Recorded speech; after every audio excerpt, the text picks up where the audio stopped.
Kanau te hi amut atsuak don to e.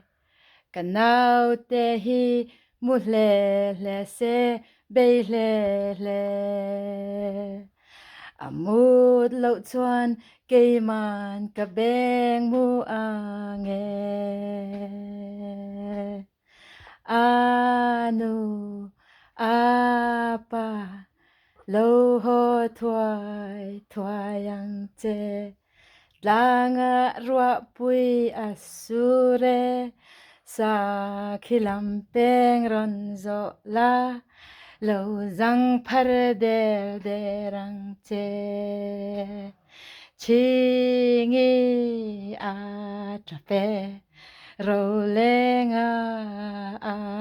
trape kamu mang chuni sela kazuk naral tura anu apa lo ho thuai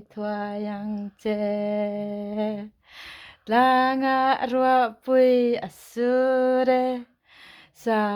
khilam peng ron zo la lo zang phar de rang che chingi a trape rolling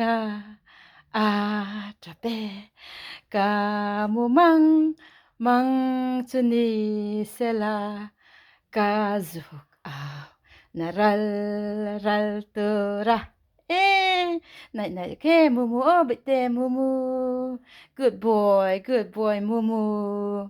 mà tê hi felania tero mumu